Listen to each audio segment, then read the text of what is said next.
The reason A&M went 8-4 this year was because of Zach Calzada. Last year we had a Kellerman who's a little bit better than Zach Calzada. Not great, but he's all right. We went 9-1 without playing FCS and a group of 5 scrubs in the preseason. We went 9-1 just on a pure SEC schedule. That should tell you a lot about how A&M's on an upward spike this year. This next year, A&M's going to be dominant. This past year has been awful. Calzada is probably the worst quarterback I've ever seen. Way worse than Johnny Manziel, way worse than Kellerman. He makes Kellerman look like an NFL pro player. The games he blew, like the Arkansas game, threw the football right into the lineman. Right into the lineman's helmet. And that sealed the game. We lost that game because of that. Mississippi State. He goes into the ground for a safety. He doesn't throw the ball away like he should.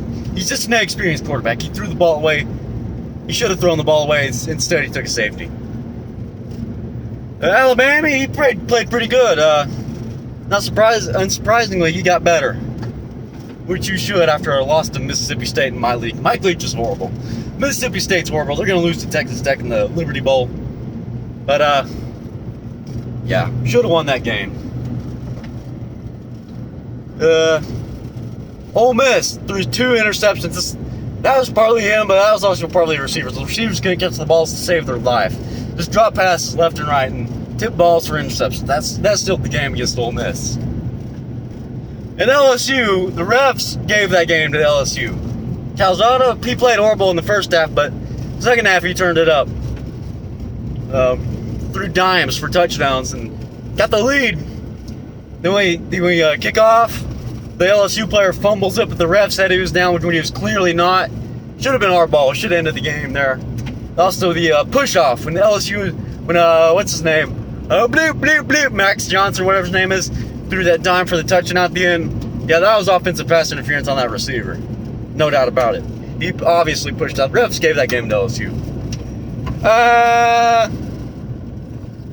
Other than that, Auburn, Zach Calzada, and the whole offense played horrible against Auburn. The defense won us that game.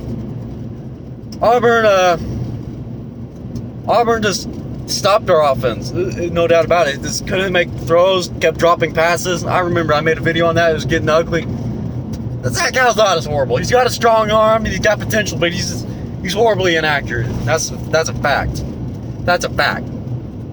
But next season, when Zach Calzada's out of this program, we'll have Connor Jix Weigman redshirt, because that would be the smart thing to do. Save him for 4 more seasons after this next year. And it's between Haynes King and Max Johnson for the starting job from LSU. He transferred. I'm telling you, Jimbo Fisher's also got to get better at play calling. That's a fact. He's way too predictable. He's like Kevin Stefanski. Other than that, we should have a 10-2 season. We would have had a 9. We should have a 9-3 season because the refs gave that game to LSU this year. At least 9-3. And if Zach Calzada plays better, probably 11-1, 10-2 at worst. But Zach Calzada is the reason we're 8-4. It should be 9-3. Refs and Calzada were the reason we're 8-4. But yeah, it's just. This year was a failure. We should have. If Haynes King was in, we'd go 10-2 easily. I thought defense this year played great, especially against Colorado. When Zach Calzada first came in, that was a disaster. But the defense kept it up, and we managed to get a game-winning drive at the end. And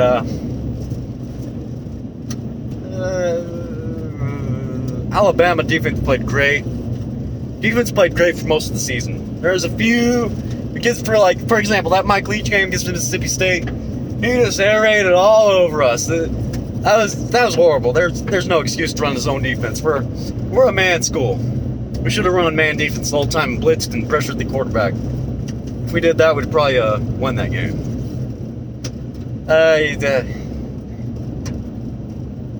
Ole Miss defense played terrible in the first half, but they turned it up in the second half and stymied Daniel Corral. I'll give him that. And the LSU defense rallied again, but the offense just couldn't get it done. The refs just gave that game to them, by the way, but should have won that game. It would have been an ugly win, but we should have beat LSU. And next season, we should have Zach Calzada out, Connor Giacchino red shirts, and Haynes King and Max Johnson will battle for the starting job. We should go at least 10-2 at least. If not, we can make the college football playoffs. A&M's gone uphill. All these clowns saying, "Oh, this should go 8-4." Nah, not with Jimbo. Jimbo's going to improve his play calling. We have 2 good quarterbacks and 1 elite quarterback redshirting. We should go at least 10-2 this next season.